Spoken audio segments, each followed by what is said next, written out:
In the summer of 2023, a robot was hovering 2.5 kilometers below the surface of the Pacific Ocean.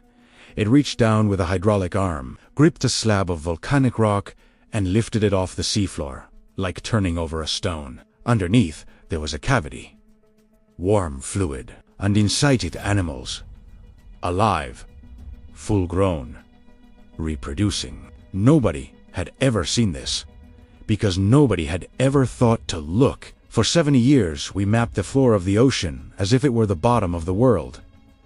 It isn't the bottom, it's a ceiling.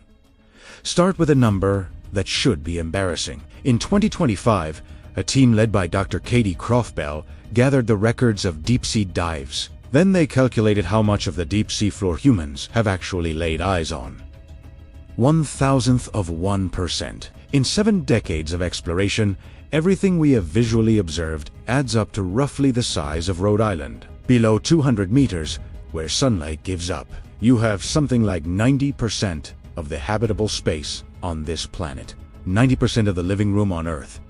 And we've photographed a Rhode Island's worth of it. How would we know what we're missing? In 1977, a submarine called Alvin went down to the Galapagos Rift. It was a geology cruise. There wasn't a single biologist on board. What they found was an oasis, meter-long worms standing in white tubes with blood-red plumes. In total darkness, the giant tubeworm has no mouth and no gut. Instead, it houses billions of bacteria that use hydrogen sulfide to create energy. That discovery rewrote the limits of life. But for 46 years, we assumed the vent was just a surface, a garden, on top.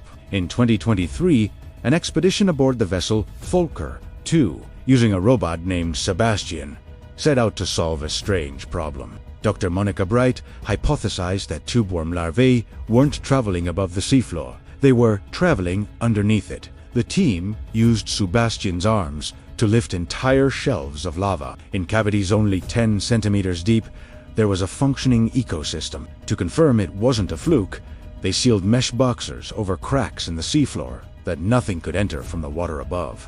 Days later, there were animals inside. Whatever colonized those spaces had arrived from below, carried through the plumbing of the crust itself. The tubeworms down there weren't juveniles. They were adults. That means it isn't a corridor, it's a habitat. Every photograph of a hydrothermal vent showed us the roof of a house, and we described it as the whole building. Once you accept we missed something that large, the question gets uncomfortable. What else have we walked past? In 2026, a team off Brazil found 31 new species in 2 weeks. Jellyfish, siphonophores, and comb jellies. Off Chile, they mapped a mountain 3,000 meters tall that had never appeared on any chart, and filmed a living Promicateuthis squid. When you keep finding new things everywhere you look, you're not near the end of the map.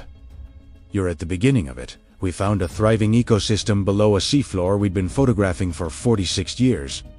We never checked. Somewhere down there, under a rock nobody has lifted, something is alive that we don't have a name for. Thanks for watching.